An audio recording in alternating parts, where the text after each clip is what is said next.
Gracchus raconte, présente, faisant entrer l'accusé, la licorne du crépuscule. Avertissement.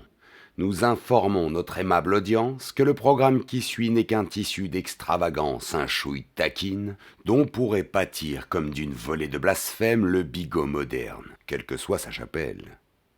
Ainsi, en responsabilité, comme disent les mange-merdes, par souci de préserver la sensibilité des plus émotifs et faisant fi de la recherche chimérique de l'accumulation de vues à tout prix, l'auteur conseille à ceux-là d'aller voir ailleurs se faire confirmer ce qu'ils pensent déjà, de rire bien dans les clous et roupiller à tout jamais sur un matelas de certitude.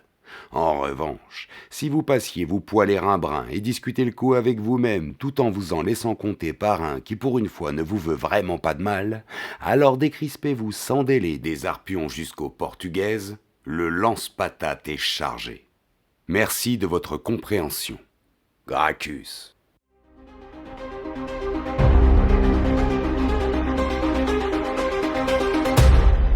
Valait mieux pas qu'il entrave. La licorne du crépuscule. Petit homme paisible et débonnaire le jour, gentil, poli, avenant. Petit homme paisible et débonnaire la nuit, gentil, oli, roupillant. Redoutable tueur en série, entre 18h15 et 20h25.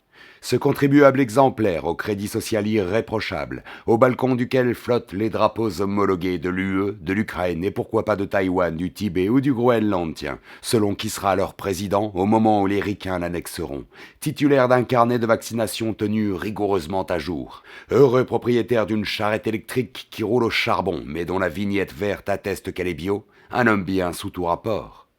Il va pourtant, entre 2018 et 2022, assassiné au tournevis pas moins de 84 personnes.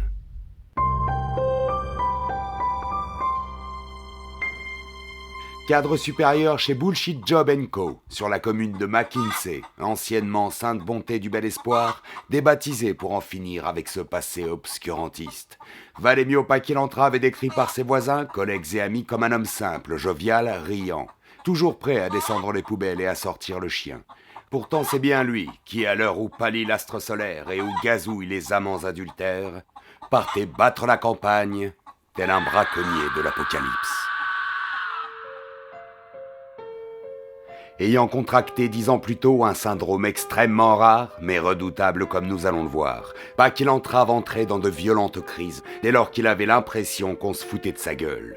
Subitement, sans le moindre signe avant-coureur, il enfonçait d'un coup sec, implacable comme un manche de râteau fouettant à face, un tournevis en plein milieu du front de ses victimes, puis abandonnait là l'arme et le crime pour une composition charcutière de la figure fantastique de la licorne, de ces trop-pleins qui ne se siphonnent plus, quand la coupe est pleine, le vase déborde.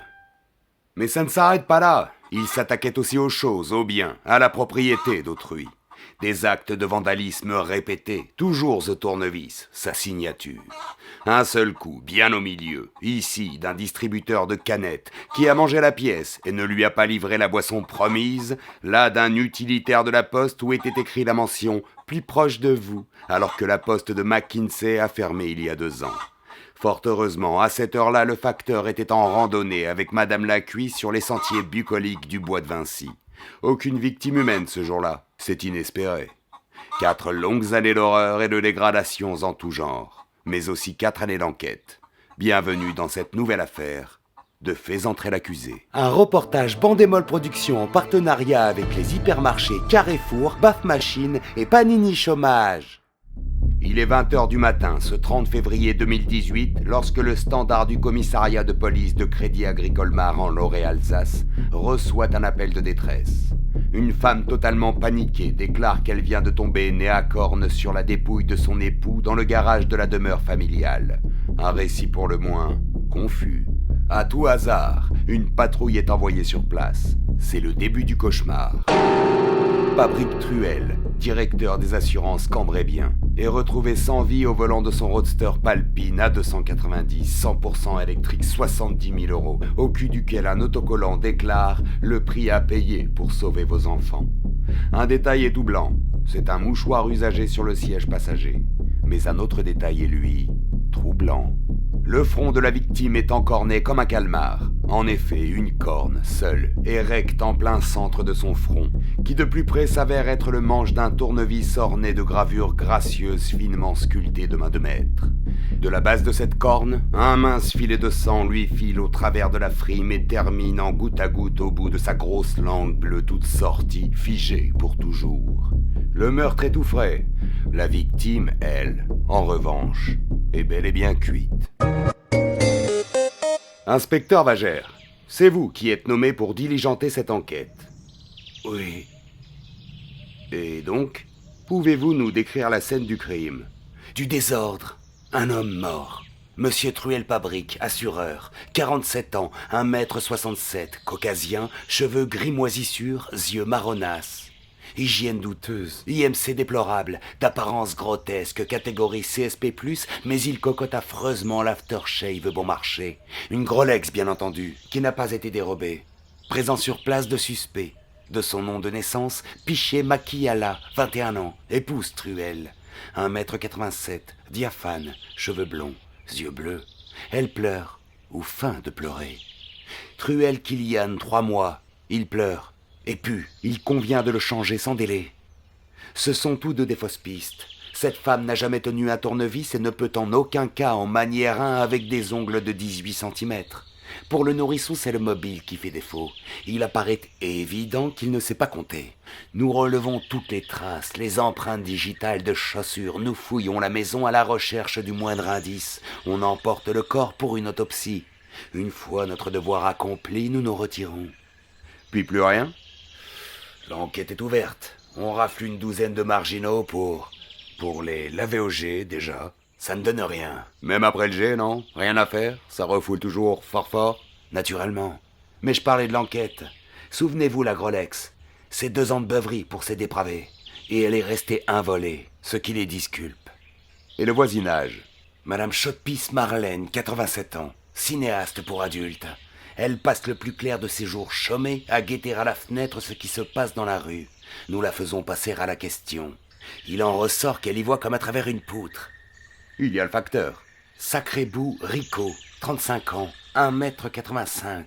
Brun, yeux bleu azur, athlétique. Son horaire de tournée et celui du meurtre coïncident.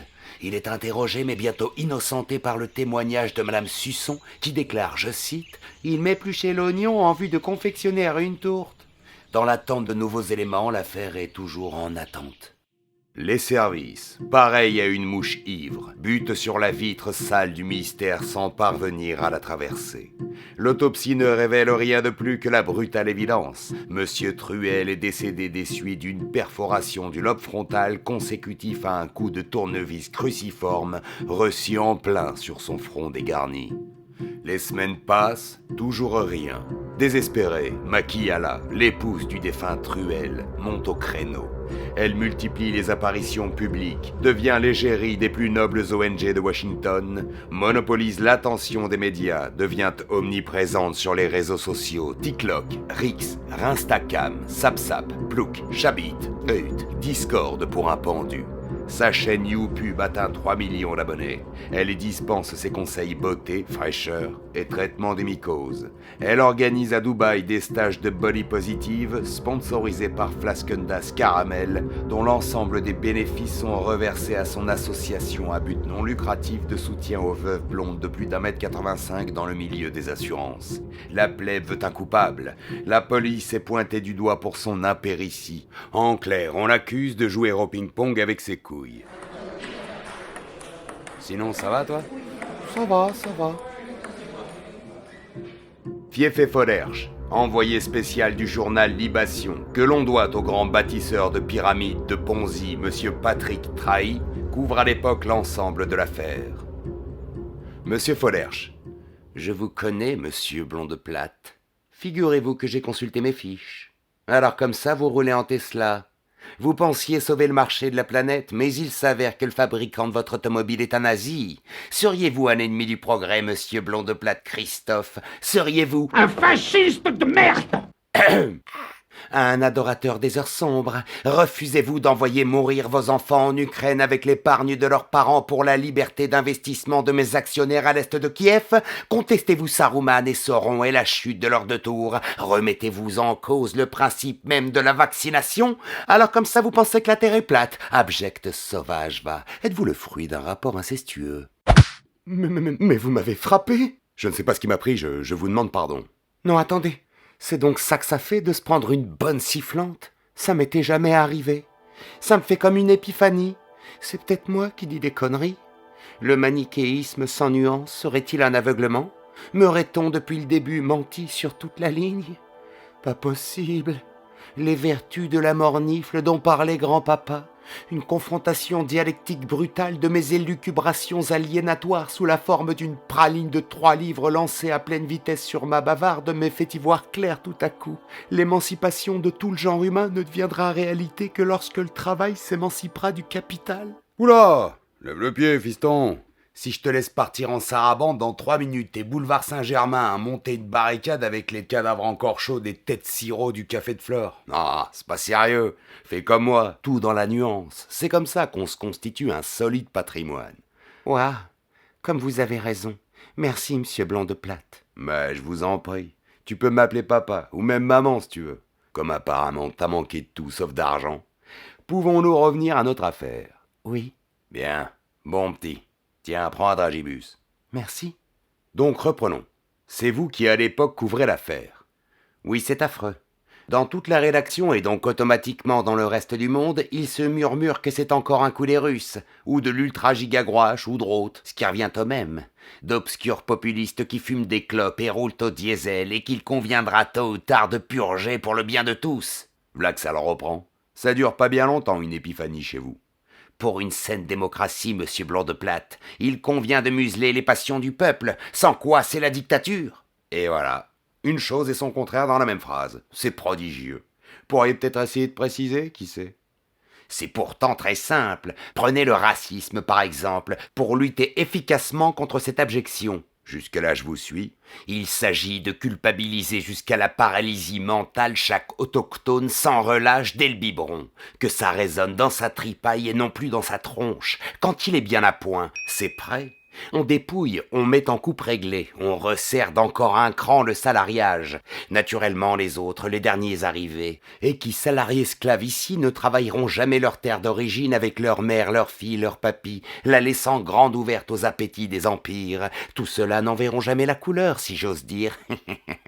De cette oseille, ils sont toujours loin de chez eux, comme il y a 3 siècles, là où le marché a besoin qu'ils soient. C'est bien huilé, n'est-ce pas? Et nous diluons ainsi par brassage à haute pression tous ces vieux peuples que la misère avait un peu trop tendance à réunir, leur substituant de beaux ensembles d'individus irréconciliables, paumés, liquéfiés.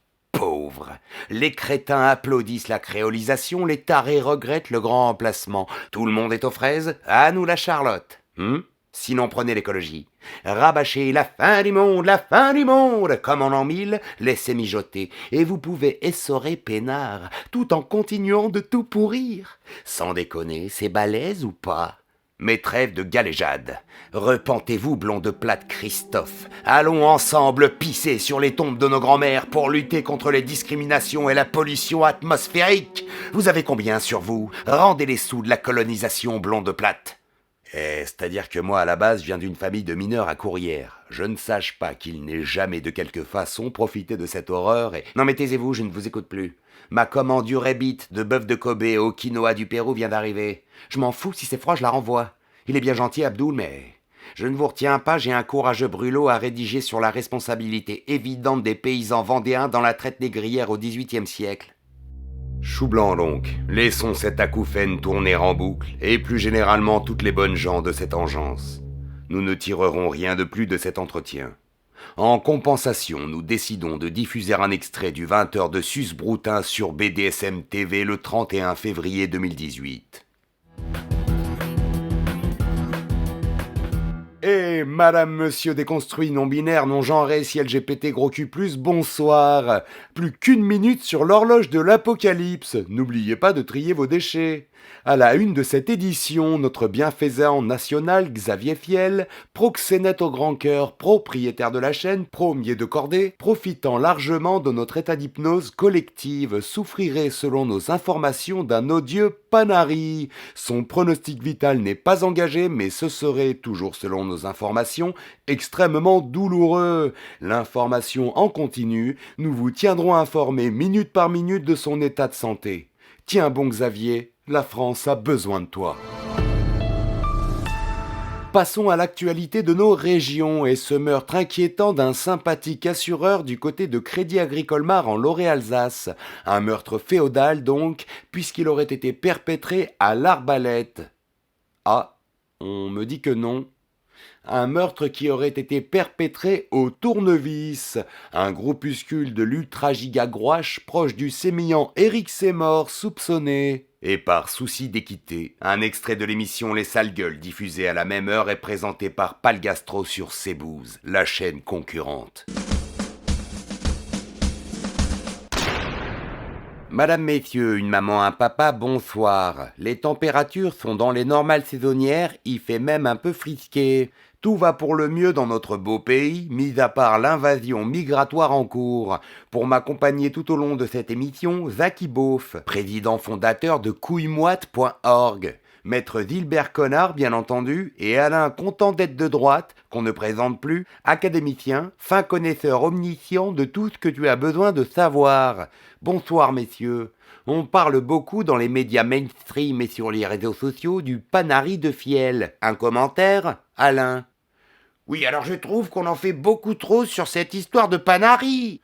On oublie bien vite les rougeurs au pelvis de notre bien-aimé mécène Vincent Poiloret. Oui. Oh oui. Et en ce qui concerne ce meurtre abominable d'un entrepreneur blanc qui était un modèle de réussite à Crédit Agricole Mar en Loré-Alsace, francocide ou abject meurtre de riche, Zaki? Les deux, mon maréchal. Le seul problème aujourd'hui en France, en dehors de la traditionnelle jalousie mesquine de ceux qui ne sont rien, le seul vrai problème alors que tout le reste roule, vous m'entendez? Moi je vais vous le dire. C'est les arts. Je crois qu'on y voit tous beaucoup plus clair. Vive la presse libre et les philanthropes qui la financent. Mais alors que l'enquête s'engourdit, ce nouvel élément tant attendu va s'abattre enfin sur les policiers depuis le toit des Alpes, à la manière d'une avalanche de sauvagerie. Le 1er mars, Séraphin Brocnaz, aimable loueur de tapins à glace à la tapinoire des Ouches en Haute-Savoie, pénètre dans le commissariat de Chamonix, une profonde entaille au niveau du front. Il est en état de choc, dans la mesure de ses capacités cognitives évidemment, proches de celles du lézard. En effet, on le dit très insensible en raison de ce qu'il est con comme une souche. Il déclare avoir été agressé au tournevis par un client dont il ne peut décrire que la silhouette car l'homme lui est apparu le soleil couchant dans le dos. Les enquêteurs supputent qu'une connexion est possible entre ce fait divers sordide et l'affaire Truelle. L'inspecteur Vagère est appelé sur place. Inspecteur Vagère, quelle est la première impression que vous inspire votre rencontre avec le dénommé Brocnaz à votre arrivée? Et que vous raconte-t-il? Rustique, ci-devant sa déposition. Il était 18h15 tout rond. Je le sais, le coucou venait de sonner. J'étais alors en compagnie d'un client jusque-là bien urbain.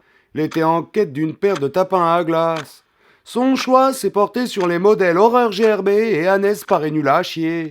Au moment de régler, tout d'un coup, s'apercevant que j'avais pourtant bien malgré moi compté 2 fois l'assurance désinfection du produit, il a brandi un tournevis et il me l'a planté dans le front, vous vous rendez compte? Ah oui, le récit est glaçant. Pure folie criminelle. Juste après avoir frappé, le suspect s'est enfui sans sa paire de tapins, laissant là sa victime blessée. Brocnaz est un miraculé. Vous pouvez le dire. La pointe du tournevis s'est plantée sans la traverser dans la masse osseuse de son crâne. Ça relève du prodige. L'os frontal de cet homme présente la particularité d'être exceptionnellement dense et épais. J'avance cette hypothèse. Des générations qu'on se tape des bouquetins dans sa vallée. Pas étonnant qu'à la longue, ça leur fasse la tête dure. Séraphin Brocnaz est un miraculé. Il restera tout au long de cette épopée meurtrière le seul à avoir survécu à sa funeste rencontre avec ce prédateur dont le titre ne tardera plus à se murmurer dans les alcôves, non sans un frisson d'horreur. La licorne du crépuscule.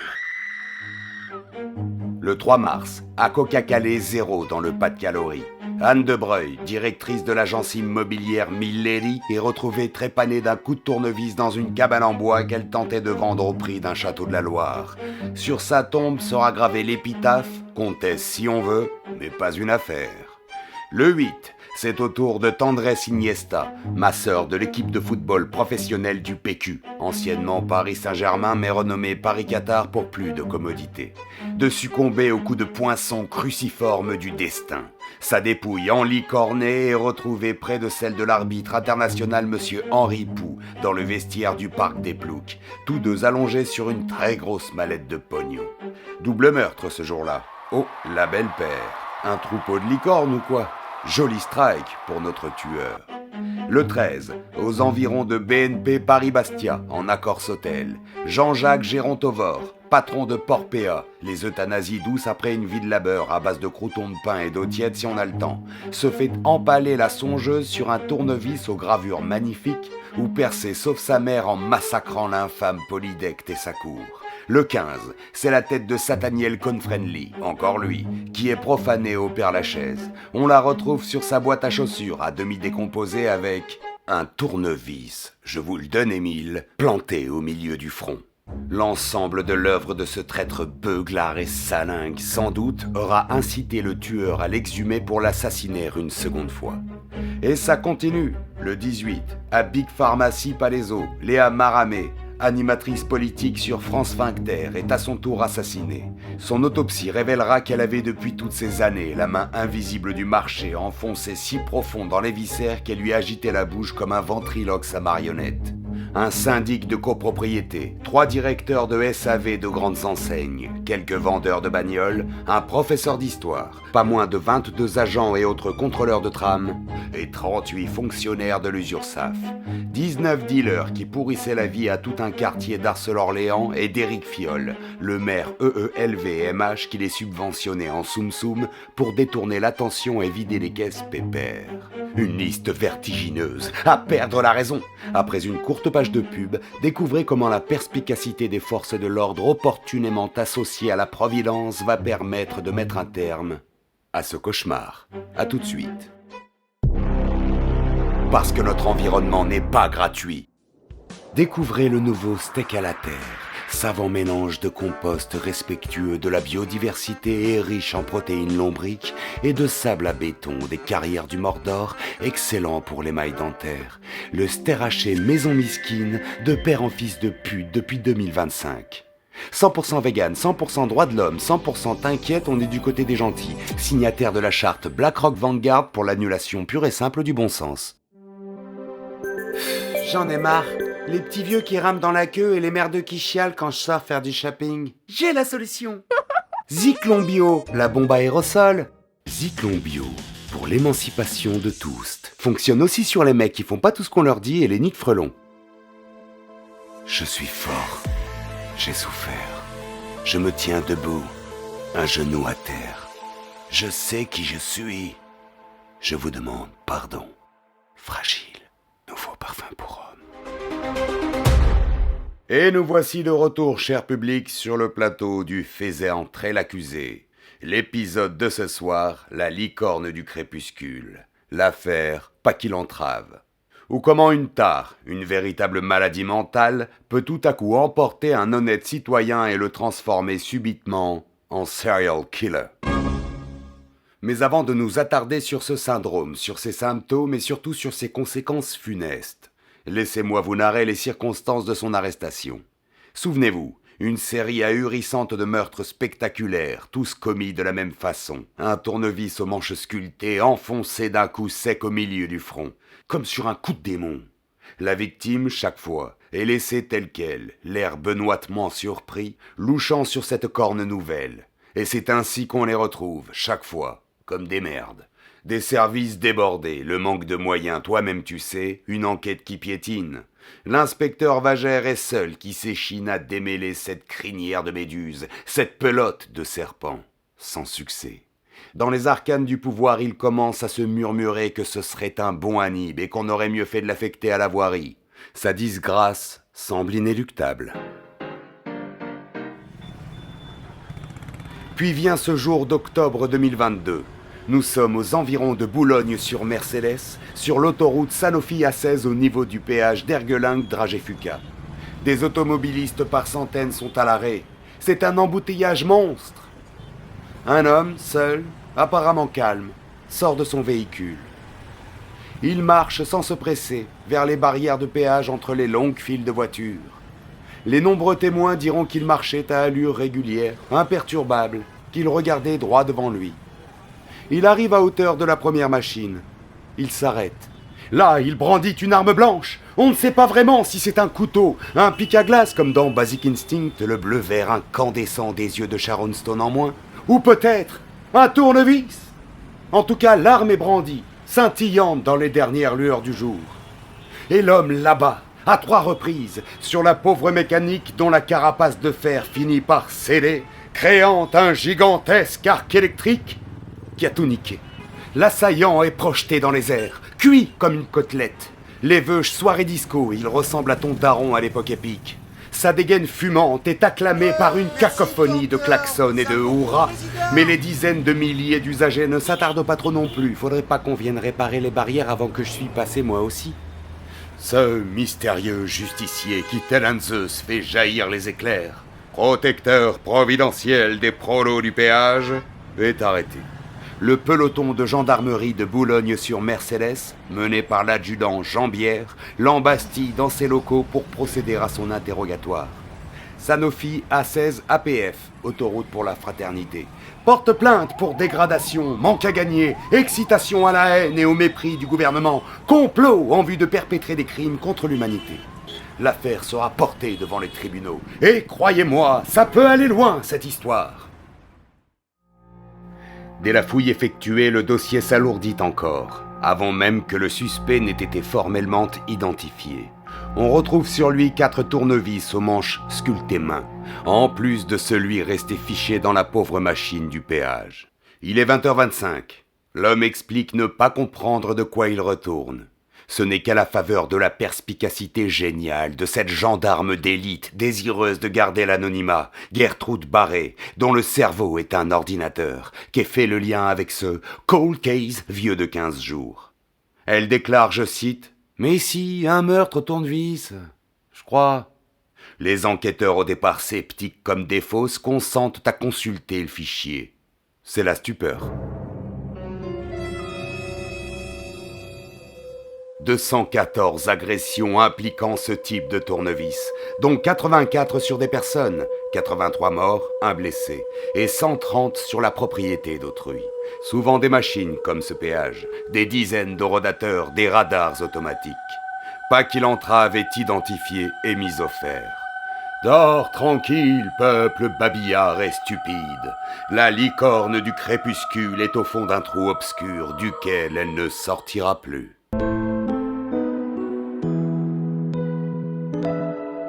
Dominique Grand-Rissette. Bonsoir, Christophe.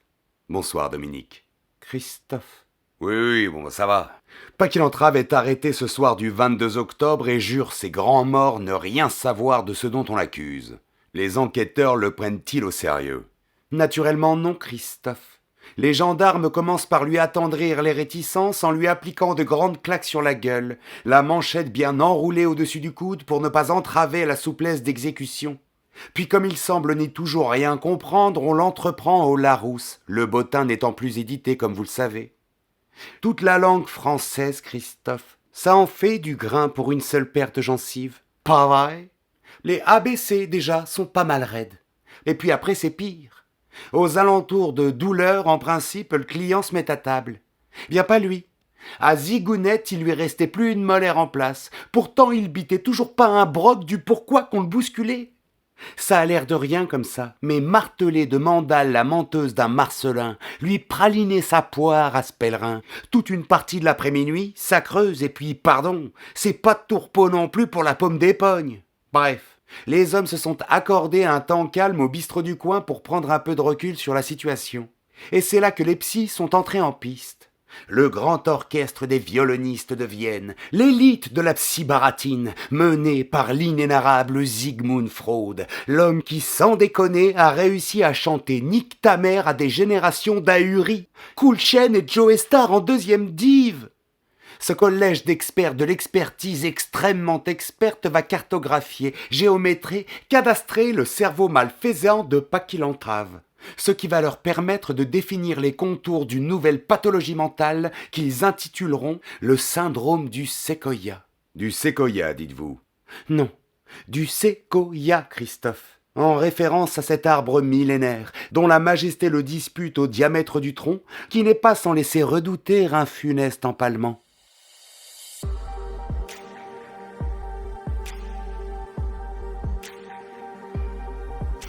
Cher public, pour vous et pour vous seul, en exclusivité mondiale sur Fézère très l'accusé, le grand ponte de tout ce que tu sais pas que tu penses, en personne, Sigmund Freud, tenez-vous bien, a accepté de nous recevoir dans son bureau. Un grand moment de podcast, je me connais plus, je suis excité comme Macro dans un vestiaire qui sent la sueur après le match. Sigmund Freud, entendez-vous, ici, dans son bureau. C'est impressionnant, tout l'étage est en or massif.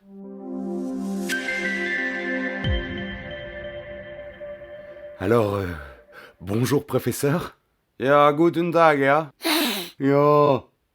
Vous allez donc, vous et votre équipe, entreprendre l'exploration des méandres bourbeux de l'esprit de Paquil-Entrave? Ja. Il s'agissait encore, à l'époque, d'un gars unique en son genre. Comment décririez-vous ce syndrome du séquoia, ja? Est-ce que c'est héréditaire ou c'est comment? Héréditaire est un gros mot, mais que ce soit un phénomène qui potentiellement remonte à travers les sédiments transgénérationnels, je réponds ya. Certains parmi nous avancent que chez les malades, ce syndrome peut entrer en résonance avec la mémoire subconsciente des communards, des canuts ou des fontéens. Passionnant. Et alors, comment le contracte-t-on? Un léger picotement au début, au niveau du ronflement brintilaté. La bouche se crispe, les molaires se mettent à grincer. Il n'est pas rare de voir perler une larme au coin de l'œil du sujet. Artung! Pas une larme de tristesse, plutôt de celle qui provoque l'arrachement soudain d'un poil de cul. Le cœur brisé suspend son activité 3 à 4 secondes, puis se met à bombarder, à battre la jamaille. Pardon, mais la chamade peut-être? Nein! J'ai bien dit la jamaille. Il est bouillant, le cœur. Il entre en phase d'extrême agressivité. Il lui prend un besoin vital de, sans plus attendre, régler ça à la filoche. La cage thoracique devient un octogone. Quand il entre en crise, les IG doutent entiers et comme un qui s'aperçoit tout à coup qu'on lui a peuré l'arrêt dans l'écran de diagonale. Depuis juste avant A, jusque bien après Z, yo. Hyperactivité glandulaire, du plancher pelvien remontent d'énormes quantités de courroux, des seums si vous préférez employer les mots savons. Saturation du système, ya. La conscience se dérobe sous les garde-vous domestiques. Les poings se ferment et ne se brandissent non plus en l'air, mais directement dans la gueule.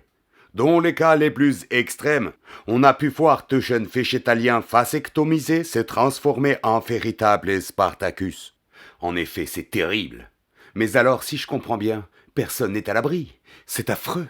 Ja, j'en ai bien peur. C'est une véritable loterie. Mais d'où n'est pas si chouard, ya? Nous avons entrepris avec mon estimé ami, ministre d'y tenir tranquille, à la Commission européenne, monsieur Thierry Groscon, un fichage complet de tous nos concitoyens européens sur la base de mes travaux. Car il convient de déployer d'importants moyens pour lutter contre ces périls qui, si on ne fait rien, pourraient venir par ébranler nos gères structures sociales. Il s'agit d'identifier 3 grandes catégories des plebs. Petite Ein, la première que nous allons intituler les fontres. Les fontres. Ah, scheiße! Les fontres! Entre les poitrails et les kikis, les fontres! Ah, le fontre.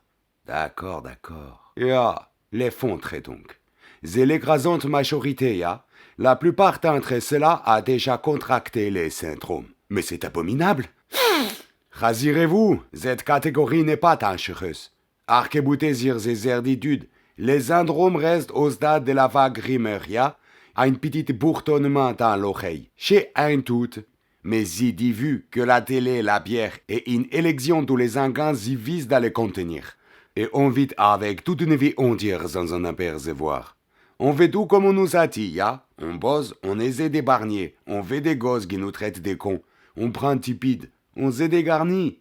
On est un peu déçus, mais ça va. À moins d'un mouvement de foule, ceux-là resteront chez eux jusqu'à ce que la dernière cacahuète soit digérée. Petite idée, l'élite éclairée. 1 à 5% de la population, parfaitement immunisée. C'est pour des raisons de mécanique interne au cerveau, ya. Une perspicacité correcte associée à un déficit significatif dans les cortex préfrontal frontomédian qui les rend parfaitement insensibles à toute forme d'empathie. Tout porte à croire que depuis que le marché s'est substitué aux anciens dieux, c'est cette catégorie qui, génération après génération, façonne notre monde. Je sais de quoi je parle, ya. J'en suis moi-même. Waouh, félicitations. C'est bon, c'est bon. On fera une petite selfie si vous voulez. Oh oui, je veux bien. Bien sage. Venons-en à la troisième catégorie, hein, celle qui nous préoccupe. Petite 3, entre 5 et 15% de la population mondiale. Peut-être un peu moins aujourd'hui dans votre pays, car on l'a purgé régulièrement de ses éléments les plus passionnés à grands coups de baïonnette jusqu'en 1945 et à grands coups de mayonnaise depuis. Mais la mauvaise herbe repousse toujours, ya. J'appelle cette catégorie la chair à échafaud, qui les Vercingétorix, les Caïna, les Filiam Phalas, les Messieurs des Charrettes, les Douzains Louverture, les Louis Michel. Autrement dit, les emmerdeurs, ya. Qu'ils organisent les résistances, ou qu'ils mènent les révoltes comme ceux que je viens d'hésiter, ou qu'ils soient cuisiniers, carleurs, élagueuses ou balayeurs du canton. Ils accumulent des traits de caractère qui, une fois réunis, deviennent explosifs, ya. Petite 1, être sourd comme des pots de chambre à toute forme de pipeaux et d'intimidation morale. Petite 2, souffrir atrocement du fait de se faire intuber par plus con qu'eux à la faveur de l'apathie générale. C'est essentiellement parmi ceux-là que se cachent les véritables monstres de la trompe de Paquil-Entrave. Mais Paquil-Entrave était jusqu'alors un citoyen modèle. Qu'est-ce que vous croyez? Les croyait-il peut-être lui-même, ya? Nous sommes une espèce grégaire. Nous nous conformons tous. Nous nous fabriquons des postures, des masques. Qui sait ce qui se cache derrière, ya? Mais maître, toute la troisième catégorie ne contracte pas le syndrome, rassurez-nous. Tous ne descendent pas du séquoia géant autour de la pointe duquel nous sommes assis. Non, bien sûr. C'est encore assez rare. Et fort heureusement, aucune armée des sécurités intérieures ne résiste à 10 millions d'enragés qui tout à coup ne pensent plus qu'à dépecer les petits banquiers arrogants qui se disent leur chef et qui les pillent et se foutent d'eux en souriant avec sa sale gueule. Ah bon. Mais alors, en résumé, même à contre-cœur, il est vital d'identifier, de ficher et pourquoi pas de rassembler toutes les personnes de cette troisième catégorie. Je veux dire, ne serait-ce que pour les garder à l'œil. Je sais pas moi, dans des camps de vacances. Nous aussi travaillons, ya. Oh, merci, maître. Bag.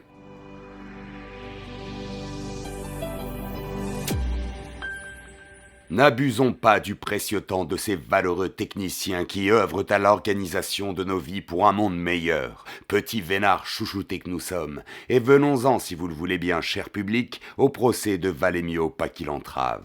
À la lumière de ces précieux éléments que produit le rapport de la commission fraude sur le syndrome du séquoia, tout l'enjeu durant ce procès hors norme sera de déterminer si Valémio Paquil-Entrave était ou non conscient de ses actes au moment de ses exactions, s'il était, je cite le ministère public représenté par maître Sabinet de Conseil, en responsabilité.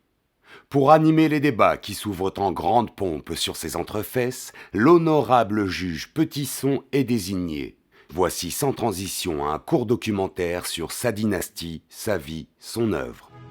La lignée des Petissons prend sa source au duché de Montluçon au XVIIe siècle. L'aïeul, Chérubin de Petisson, entre à l'Académie française pour avoir breveté la cédille. Entrepreneur avant-gardiste, il fait fortune avec son atelier de caleçons pour garçons, les fameux caleçons pour garçons de Montluçon, ainsi que du matériel de pêche, des cannes et des hameçons.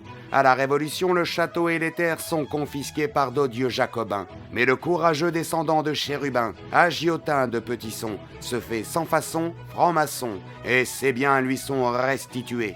C'est grâce à ce grand humaniste que les armoiries de la maison Petisson trônent aujourd'hui encore au sommet du grand colimaçon du château de Malfaçon, sous la devise 5 fois séculaire, gai comme un pinson.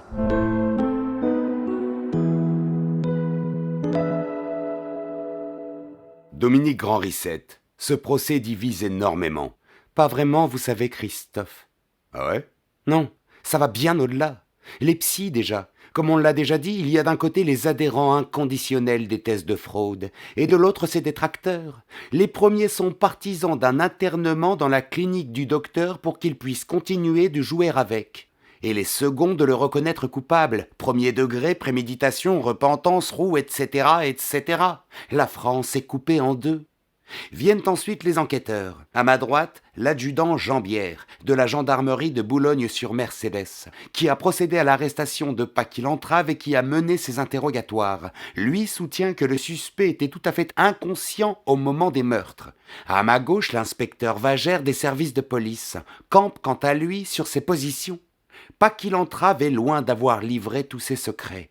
Pour l'avoir traqué seul 4 années durant, il le considère comme un être glacial et calculateur. C'est une guerre interne entre les services, à tel point qu'à un moment donné, on craint que n'éclate hors de la salle d'audience une véritable guerre civile. La cocotte étant si proche de péter, dès que les forces de l'ordre regardent ailleurs une seconde, le populo se met à lustrer la pétoire du grand-père et les fourches. Décidément, cette affaire me passionne. Et les débats sont houleux à la barre? Houleux, non, mais volcaniques. C'est la titanomachie là-dedans. Tout le monde s'écharpe, huées et hurrahs du monstre à 100 têtes, déborde des travées du tribunal et se fracasse tour à tour sur la digue inébranlable de la cour. Et dans ce marasme seul, un petit bonhomme demeure complètement calme, dépassionné, presque souriant, comme un qui sait pas ce qu'il fout là, mais qui veut pas déranger. Pas qu'il entrave Christophe. Pourtant, il est volontiers volubile quand on lui donne la parole, mais il parle de toute autre chose. Il demande des nouvelles de Kylian Mbappé, s'il a pu libérer sa langue du sillon interfessier présidentiel et retrouver un peu de souffle sur les rectangles verts, si l'ange gardien est devenu membre des Einsatzgruppen ou si elle se réjouit enfin des massacres, si Jean-Michel Aplathy est toujours une merde, si l'économie russe est à genoux, où ça en est cette histoire, si c'est vrai qu'on parlerait tous allemand sans ces quins de ricons qui avaient armé la Wehrmacht avant de nous libérer, si les 3 ronds qu'il avait de côté vont pas être siphonnés pour enrichir d'assaut à la gueule et consorts, mais jamais des meurtres ou des dégradations. On dirait qu'il entend même pas. Bijou? Bijou? Non. Il reconnaît tout de même les tournevis. Pas tout à fait, Christophe. Il admet s'être pris de passion pour la gravure, avoir décoré des centaines de tournevis, mais il dit aussi ne pas savoir du tout ce qu'il en a fait.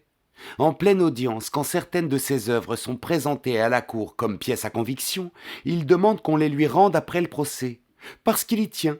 Un homme soja prénommé Gaëtan fera une descente d'organes à cette perspective et devra être évacué de la salle en PLS sur une civière de victimes.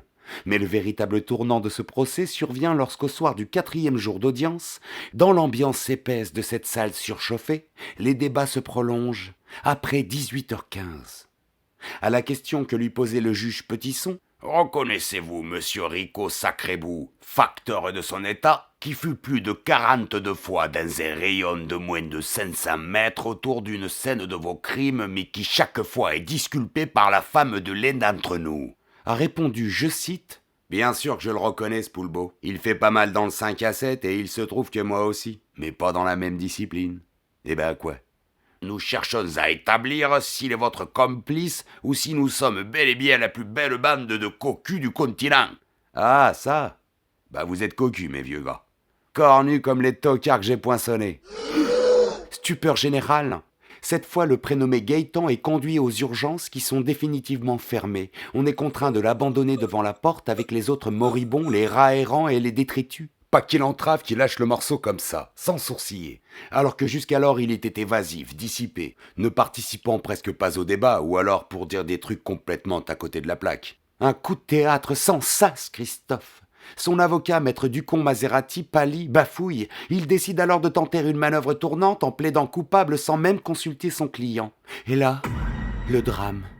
Pas qu'il entrave en un éclair, sans dire bonsoir ni merde, se saisit du stylo en diamant massif et transperce le front flasque et ridé du répugnant Robin enrobé. Celui-ci s'écroule, raide mort. La salle applaudit en première instance, car en réalité personne ne l'aimait. Mais sombre aussitôt après, dans une panique générale. 84e victime, Christophe, en plein tribunal. Pas qu'il entrave se laisse maîtriser sans résistance. En réalité, il s'était rassis pendant que tout le monde gueulait. L'audience élevée, rideau. Une scène surréaliste, à l'image de toute l'affaire. Et le lendemain, on attend pour reprendre que les éboueurs aient enfin pu évacuer la charogne du défunt avocat forcément honnête puisqu'il a été ministre, ce qui nécessitera l'intervention de 3 grues et d'un porte-avions. Vers 18h, la place est nette, prête à être investie par tous les acteurs de cette sordide affaire qui auront la lourde tâche d'en déterminer l'issue. Et comment apparaît pas qu'il entrave au box des accusés ?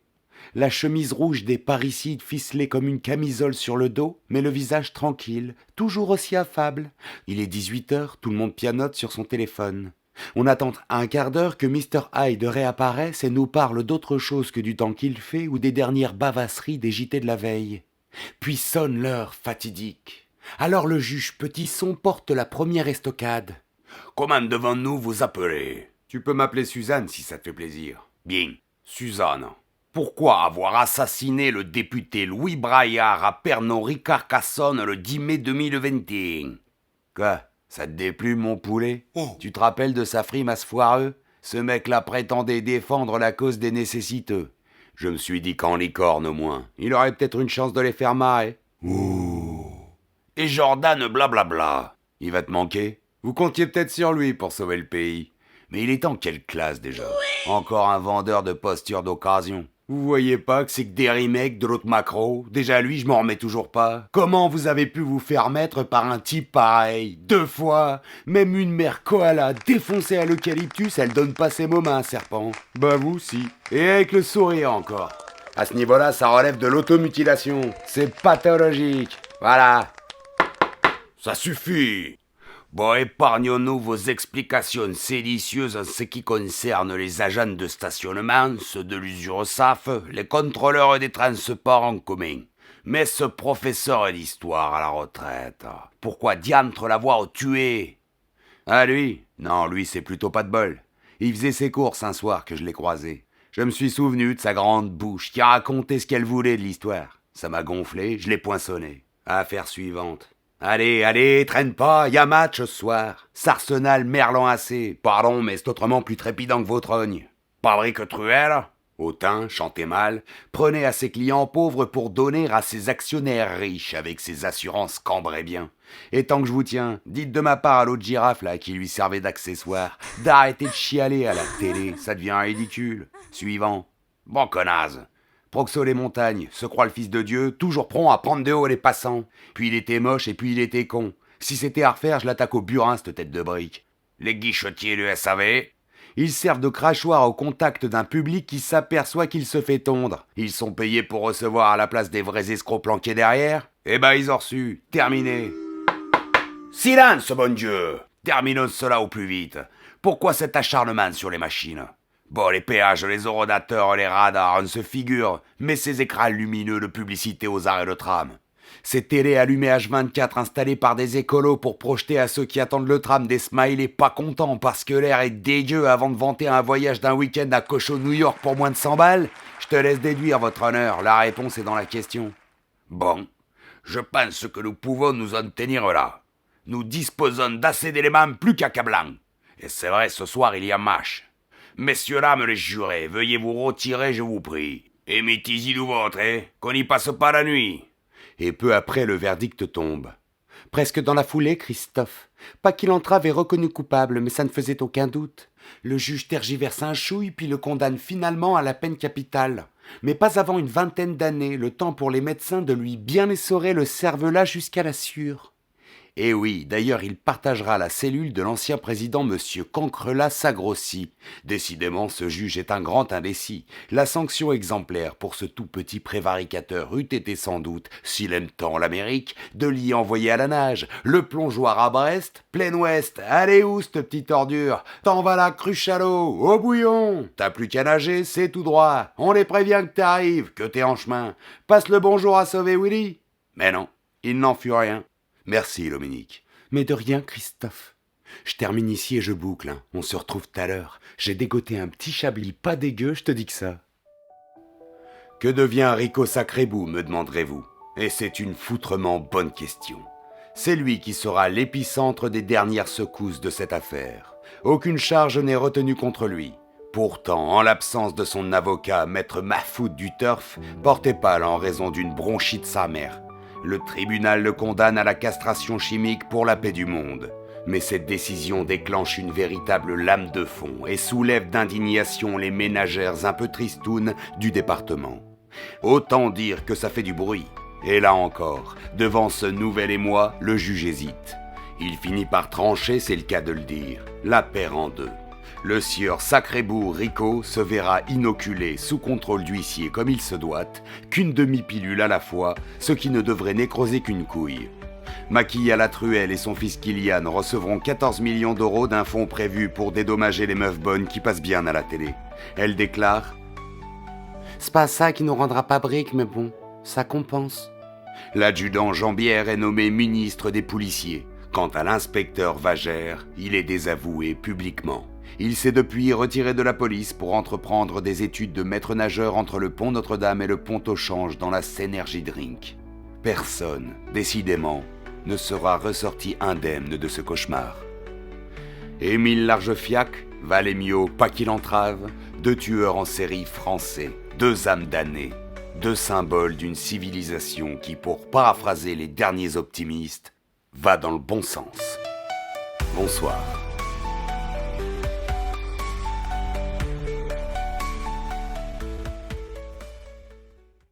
C'était Gracchus raconte. Vas-y, fais pas la gueule, ça t'aura pas échappé que là je donne volontairement dans l'outrancier, c'est de la parodie, du pastiche, c'est d'abord et avant tout pour les connaître. Si tu t'es pas déjà enfui comme Gaëtan tellement t'es choqué par mes blasphèmes répétés, mais qu'au contraire tu t'en es payé une bonne tranche bien jusqu'au bout, sois sympa de le dire en commentaire, ça me fera du baume au cœur. Puis partage à tes potesses, à tes potes, on sait jamais, eux aussi ils peuvent soit dégueuler directement, soit se fendre la gueule. C'est une affaire de gueule quoi. On se retrouve au prochain Céline, au prochain Simon, au prochain Sana. Merci les copains. Ciao.